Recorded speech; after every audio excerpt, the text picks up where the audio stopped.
Hello dear students, कैसे हैं बेटा आप लोग। बेटा आज हम लोग बात करेंगे साउंड के लेक्चर 2 की। इसका जो प्रीवियस लेक्चर था उसमें हम लोगों ने देखा था कि साउंड किस तरीके से प्रोपोगेट करता है और लॉन्गिट्यूडिनल वेव्स क्या होती हैं, ट्रांसवर्सल वेव्स क्या होती हैं और ये किस तरीके से मीडियम में प्रोपोगेट करती हैं। ओके, नाउ अब हम बात करेंगे कुछ कैरेक्टरिस्टिक्स ऑफ साउंड की। ठीक है, कि जो साउंड वेव्स होती हैं एक तरीके से उनकी वेव्स की कैरेक्टरिस्टिक्स क्या क्या होती है, उनमें कुछ यहाँ पर गिवन है आपको, जैसा कि आपको दिख रहा होगा, wavelength, amplitude, time period, frequency etcetera.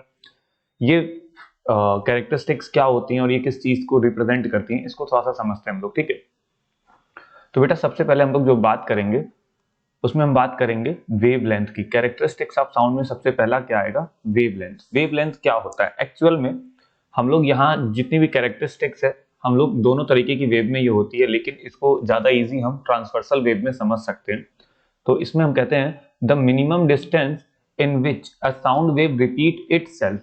ठीक है, the minimum distance in which sound repeat itself is called wavelength. यानी कि जब वो वन ऑसिलेशन कंप्लीट करती है तो जो डिस्प्लेसमेंट वो कवर करती है वन ऑसिलेशन को कंप्लीट करने में, वो उसकी वेवलेंथ हो जाती है। ठीक है, it is represented by this special character letter that is called lambda and its SI unit is metre. अब थोड़ा सा समझिएगा कि ट्रांसवर्सल वेव, जैसे मान लीजिए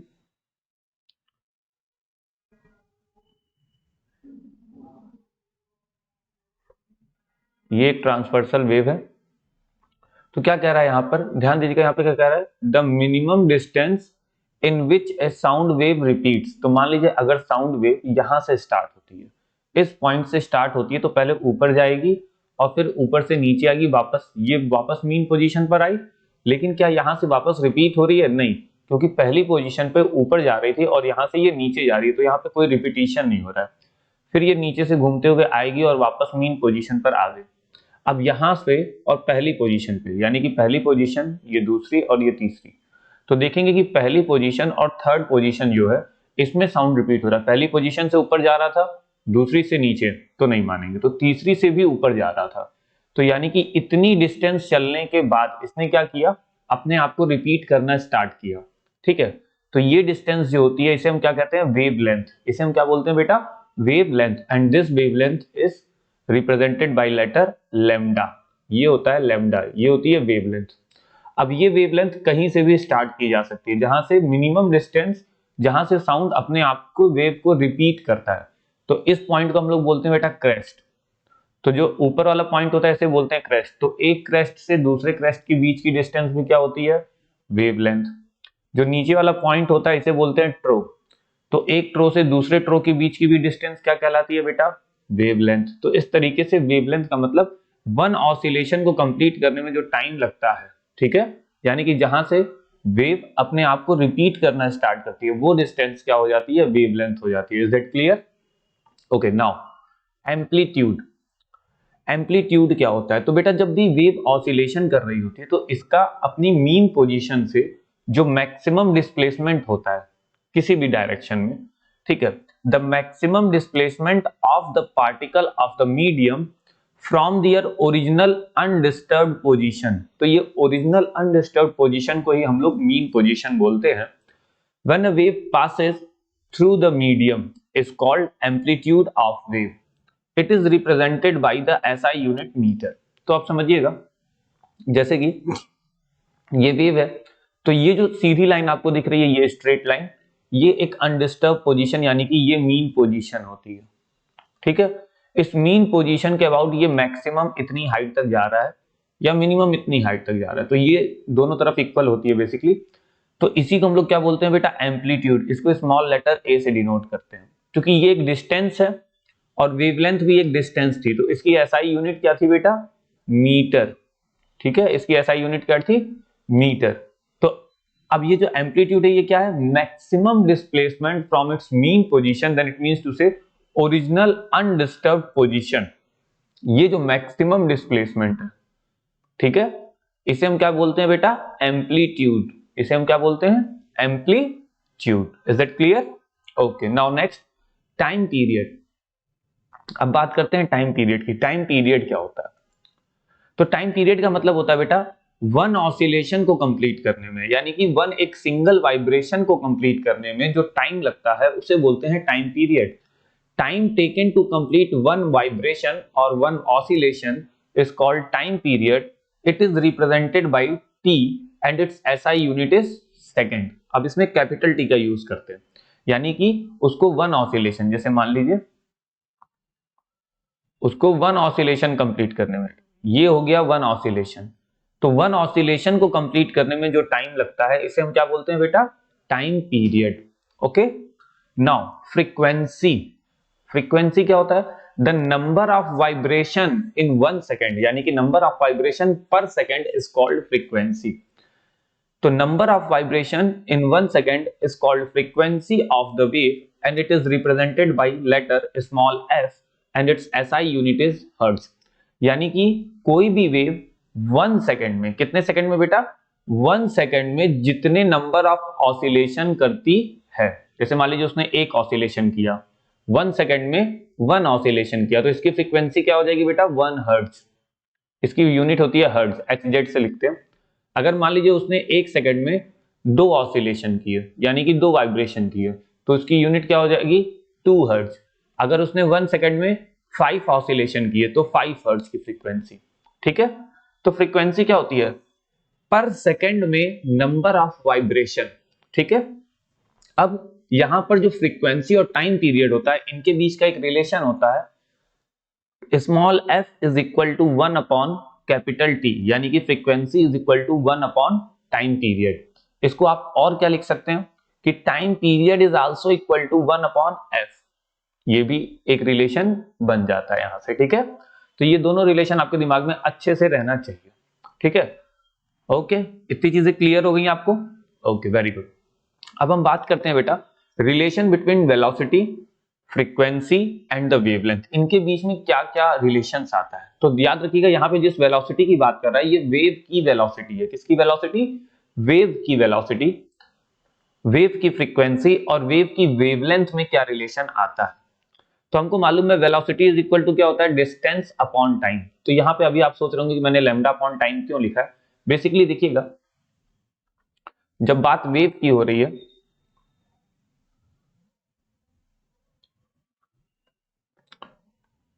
तो लैम्डा क्या है? डिस्प्लेसमेंट। ये एक ऑसिलेशन को कंप्लीट करने में जो टाइम लगता है ये डिस्प्लेसमेंट है। तो ये वेवलेंथ है, यानी कि velocity is equal to wavelength. ये डिस्प्लेसमेंट हुआ कि नहीं हुआ? ठीक है, लैम्डा। तो यानी कि wavelength upon time capital T is equal to velocity. होगा कि नहीं होगा? तो उसी को लिखा गया है लैम्डा अपॉन टी। अब यहां पर T इज इक्वल टू क्या होता है बेटा? 1 अपॉन f। अब यहीं पे हम इसको पुट करते हैं, T इज इक्वल टू क्या हो जाता है? 1 अपॉन f। ठीक है, तो velocity is equal to wavelength यानी कि लैम्डा, T की वैल्यू क्या है? 1 upon f।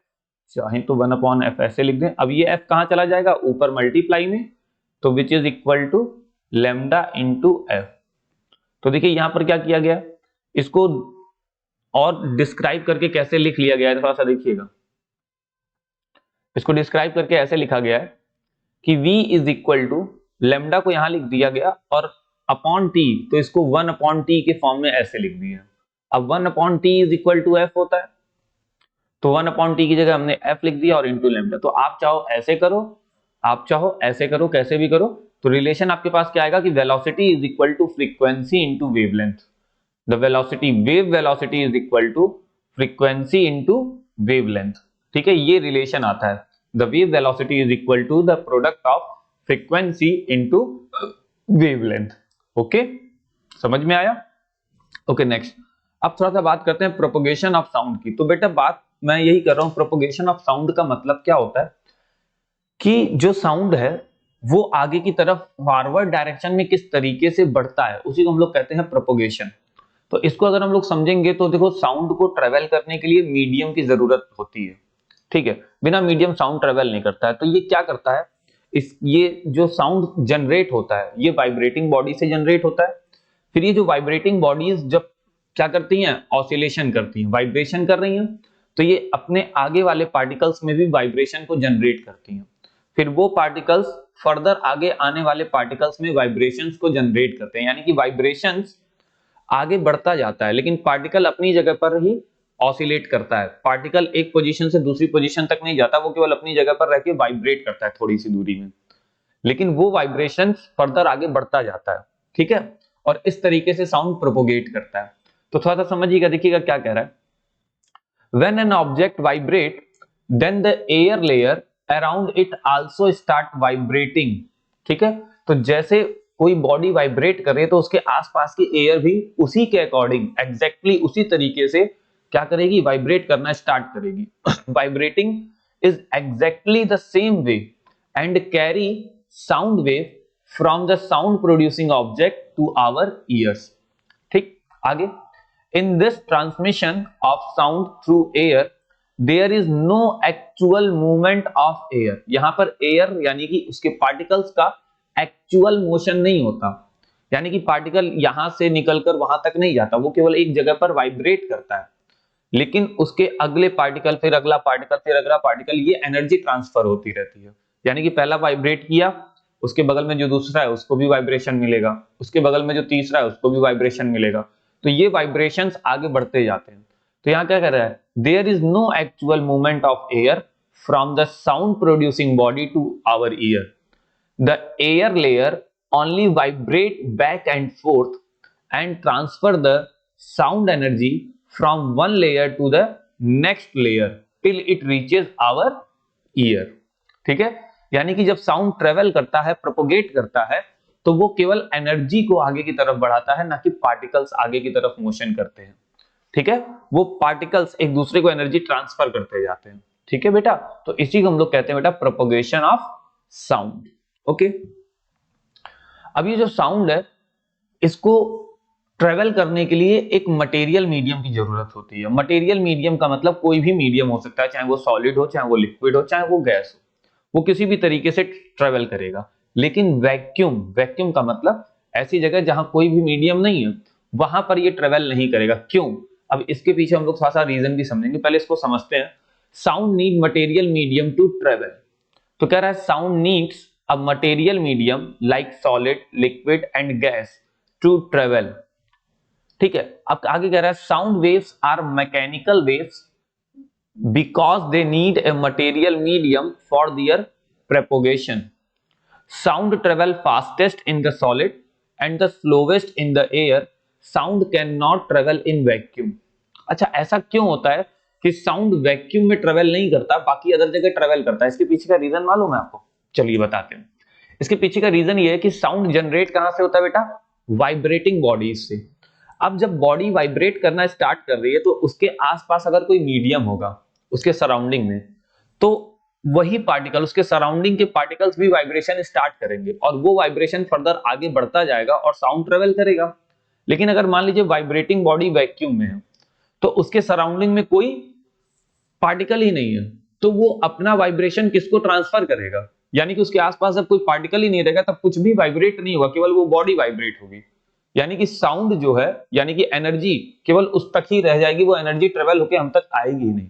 That's why vacuum में हमें कुछ भी सुनाई नहीं देता, लेकिन कोई मटेरियल मीडियम होता है जिसमें हम सुन सकते हैं। इसका मतलब साउंड को ट्रेवल करने के लिए मटेरियल मीडियम की जरूरत होती है, क्योंकि वो वाइब्रेशंस पर डिपेंड होते हैं, और वैक्यूम में पार्टिकल्स नहीं होंगे तो वाइब्रेशंस नहीं होंगे और साउंड हमारे कानों तक नहीं आएगा। इसका मतलब साउंड वहां ट्रेवल नहीं करेगा। Is it clear? तो ऐसे ही एक एक्सपेरिमेंट लाते हैं जिसे हम कहते हैं ग्लास जार एक्सपेरिमेंट। पहले एक ग्लास जार है जिसके अंदर नॉर्मल एयर भरी हुई है, सब कुछ है। जार के अंदर बेल लगी हुई है, आपको यहां दिख रहा होगा कि ये जार है, जार के अंदर बेल लगी हुई है, ठीक है, ये बेल है, अंदर एयर प्रेजेंट है। अंदर क्या प्रेजेंट है? एयर, यानी कि एयर के पार्टिकल्स हैं। जब इस जार के अंदर बेल बजती है तो इसका साउंड बाहर तक सुनाई देता है। क्यों? क्योंकि अंदर एयर है, एयर के पार्टिकल्स वाइब्रेट करेंगे, फिर वो वाइब्रेशंस ग्लास पर आएगा, तो ग्लास जार के ऊपर से वाइब्रेशन बाहर की एयर पर आएगा और इसको सुनाई देगा, ठीक है। लेकिन अब इसी को हमने क्या किया कि अंदर की जो एयर थी इसको इवैक्यूएट कर लिया गया, वैक्यूम पंप से निकाल लिया गया। अब अंदर केवल और केवल वैक्यूम है, नो एयर, केवल ग्लास जार है, अंदर कोई वैक्यूम, अंदर कोई एयर नहीं है, यानी कि कोई भी मीडियम नहीं है। अब ग्लास जार तो वाइब्रेट कर रहा है, लेकिन इसके सराउंडिंग में कोई पार्टिकल ही नहीं है जो वाइब्रेशंस करे। तो जब सराउंडिंग के पार्टिकल्स वाइब्रेशंस नहीं करेंगे तो यहाँ की जो वॉइस होगी, जो साउंड होगा, वो बाहर की तरफ नहीं आ पाएगा। तो इस एक्सपेरिमेंट से ये प्रूफ होता है कि साउंड को ट्रेवल करने के लिए एक मटेरियल मीडियम की रिक्वायरमेंट होती है। विदाउट मटेरियल साउंड ट्रेवल नहीं करेगा। ओके, आगे आते हैं। आगे हम लोग बात करते हैं बेटा स्पीड ऑफ साउंड की। अगर मैं साउंड की स्पीड की बात करूं तो मैंने अभी ऊपर वाली लाइन में पढ़ा था कि स्पीड जो होती है साउंड की, वो सॉलिड में सबसे फास्टेस्ट होती है और गैस में सबसे कम होती है। गैस में क्या होती है बेटा? सबसे कम स्पीड होती है साउंड की। ठीक है, तो आइए कुछ मटेरियल्स और उनमें साउंड की स्पीड देख लेते हैं। तो पहले हम बात करते हैं ड्राई एयर की। ड्राई एयर में जो साउंड की स्पीड होती है, dry air at 0 degree Celsius, तो 0 डिग्री सेल्सियस पर साउंड की जो स्पीड होती है वो होती है 332 metre per second. Okay, now इसके बाद आता है dry air at 20 degree Celsius. 20 degree Celsius पे कितनी होती है? 344 यानी कि स्पीड ऑफ साउंड टेम्परेचर पर डिपेंड करता है। Then it means to say the speed of sound is directly proportional to the temperature. Temperature बढ़ा, साउंड की स्पीड बढ़ी। ओके, हाइड्रोजन, मान लीजिए हाइड्रोजन है, हाइड्रोजन 0 डिग्री सेल्सियस पर कितनी स्पीड रखता है? 1284 मीटर पर सेकेंड, अगर केवल हाइड्रोजन गैस है। वाटर जो कि डिस्टिल्ड है यानी कि प्योर है, at 20 degree Celsius 1498 metre per second, that is which is approximately 1500 metre per second की स्पीड से साउंड इसके अंदर ट्रेवल करता है। सी वाटर जिसकी डेंसिटी ज्यादा हो जाती है, 0 डिग्री सेल्सियस पर डिस्टिल्ड वाटर से भी ज्यादा इसकी स्पीड होती है 1531 metre per second. Blood at 37 degree Celsius यानी कि नॉर्मल बॉडी ह्यूमन टेम्परेचर पर 1570 मीटर पर सेकेंड। कॉपर जो कि एक मेटल है, एट 20 डिग्री सेल्सियस पर 3750 मीटर पर सेकेंड यानी कि लगभग एक सेकेंड में 3.75 किलोमीटर। ठीक है, एल्यूमिनियम एट 20 डिग्री सेल्सियस 5100 यानी कि लगभग 5 किलोमीटर पर सेकेंड होता है एल्यूमिनियम में। आयरन और स्टील 20 डिग्री सेल्सियस पे 5130 यानी कि विच इज अप्रोक्सीमेटली 5 किलोमीटर पर सेकेंड। ग्लास एट 20 डिग्री 5170, ये सब क्या है? लगभग 5 किलोमीटर यानी कि 5 किलोमीटर पर सेकेंड की स्पीड से इसमें साउंड ट्रेवल करता है। यानी कि सॉलिड है तो साउंड फास्टेस्ट और गैस है तो साउंड स्लोवेस्ट। ठीक है, समझ में आया? वैक्यूम में साउंड की स्पीड क्या हो जाती है बेटा? 0 लेते हैं एक तरीके से हम लोग। क्यों? क्योंकि वैक्यूम में मटेरियल नहीं होता है तो साउंड वहां ट्रेवल नहीं करता है, तो आप 0 कह सकते हैं। ठीक, आगे पॉइंट देखिएगा, कह रहा है the speed of sound depend on the temperature, as the temperature rises the speed of sound increases, which means to say कि डायरेक्टली प्रोपोर्शनल है। तो इसका एक एग्जांपल आपने ऊपर देखा है ड्राई एयर को लेकर। The speed of sound in air at 0 degree 332 but at 20 degree 344 metre per second. ठीक है, the speed of sound depend upon the humidity of air, air की ह्यूमिडिटी पर भी डिपेंड करता है। The speed of sound is less in dry air but more in humid air. Dry air में क्या होता है? डेंसिटी कम हो जाती है और ह्यूमिड एयर की डेंसिटी ज्यादा हो जाती है, इसलिए उसमें साउंड तेज हो जाता है। As the humidity increases, the speed of sound increases. The speed of sound increases as the humidity increases. Okay? Sonic boom. आगे बात करते हैं sonic boom की। The term supersonic referred to the speed of an object which is greater than the speed of sound, यानी कि ऐसी चीज जिसकी स्पीड, यानी कि वो ऑब्जेक्ट जिसकी स्पीड साउंड से ज्यादा है, उसे हम बोलते हैं सुपरसोनिक। उसे हम क्या बोलते हैं बेटा? सुपरसोनिक। तो कोई भी ऑब्जेक्ट जिसकी स्पीड साउंड से ज्यादा होती है उसे बोलते हैं सुपरसोनिक, और इन्हीं सुपरसोनिक बॉडीज से सोनिक बूम जनरेट होते हैं। क्यों? क्योंकि जब ये ट्रेवल करते हैं तो इतने फास्ट वाइब्रेशन, ऐसी शॉक वेव्स जनरेट करते हैं। ठीक है, तो उस आवाज को हम लोग बोलते हैं सोनिक बूम। तो कहता है sonic boom is an explosive noise, यानी कि बहुत तेज एक आवाज आती है, caused by the shock wave of from A aircraft which is travelling faster than the speed of sound, यानी कि जो सुपरसोनिक प्लेन्स होते हैं या फिर एयरक्राफ्ट होते हैं, यानी कि जो साउंड की स्पीड से तेज चलते हैं, जब वो चलते हैं तो एक शॉक वेव्स जनरेट करते हैं, यानी कि बहुत तेजी से एक वाइब्रेशन जनरेट करते हैं, जो कि एक एक्सप्लोसिव नॉइस आती है, तो उसे बोलते हैं सोनिक बूम। तो आपने देखा होगा कभी कभी कुछ ऐसे एयरक्राफ्ट होते हैं जो कि बहुत तेजी से चलते हैं। ज्यादातर क्या होता है कि हमारे यहाँ आर्मी में, यानी कि एक तरीके से जो हमारे यहाँ आर्मी में ज्यादातर लोग जिस प्लेन का यूज करते हैं, एयरक्राफ्ट का, fighter aircraft just like Sukhoi वगैरह, ये सब क्या है, काफी तेज स्पीड होती है, और ये जब चलते हैं तो एक सोनिक बूम जनरेट करते हैं, यानी कि बहुत तेज शॉक वेव एक आती है जिनसे बहुत तेजी से आवाज आती है, तो उसे बोलते हैं सोनिक बूम।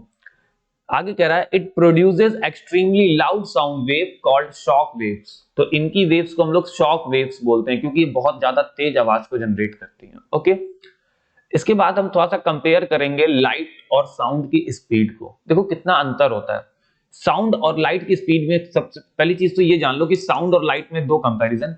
जो लाइट वेव्स होती हैं बेटा, ये इलेक्ट्रोमैग्नेटिक वेव्स होती हैं, और साउंड वेव मैकेनिकल वेव्स होती हैं। ठीक है, यानी कि इसको मीडियम की जरूरत है, लेकिन लाइट को मीडियम की जरूरत नहीं है। The speed of light in very great as compare to the speed of sound.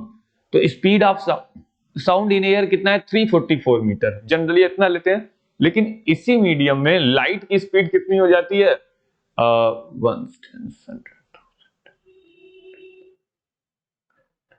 Approximately कितना दे दिया यहाँ, 30 करोड़ मीटर पर सेकेंड, यानी कि इसको हम लोग ऐसे लिख सकते हैं 3 into 10 to the power 8 metre per second, 3 into 10 to the power 8 metre per second, और ये 344 मीटर पर सेकेंड। अब इसके कंपैरिजन में सोचो ये कितनी बड़ी वैल्यू है। ठीक है, आगे कह रहा है in the rainy season the flash of lighting is seen first and the sound of thunder is heard a little letter. तो तुमने ऐसा बहुत सारा फेनोमेना देखा होगा कि जिसमें आपको लाइट पहले दिखाई देती है और साउंड बाद में सुनाई देता है। तो जब क्या होता है, मौसम आता है, रेनी सीजन आता है, तो बिजलियां कड़कती हुई आपको पहले दिखाई देती है, थंडर्स आप पहले देख लेते हैं, लेकिन उनकी वॉइस बाद में सुनाई देती है। पटाखे फूटते हैं कहीं दूर, तो पटाखों की रोशनी पहले दिखाई देती है, लेकिन साउंड आपको बाद में सुनाई देता है। क्यों? क्योंकि लाइट की स्पीड ज्यादा होती है, तो वो पहले दिख जाता है, और उसके पीछे साउंड ट्रेवल करके आता है तो आपको दिखता है। ठीक है, समझ में आया बेटा? ओके, फिलहाल बेटा आज के लेक्चर में हम लोगों ने इतना ही देखना है, बाकी की चीजें हम लोग नेक्स्ट लेक्चर में डिस्कस करेंगे। ओके ओके बच्चा, बाय बाय।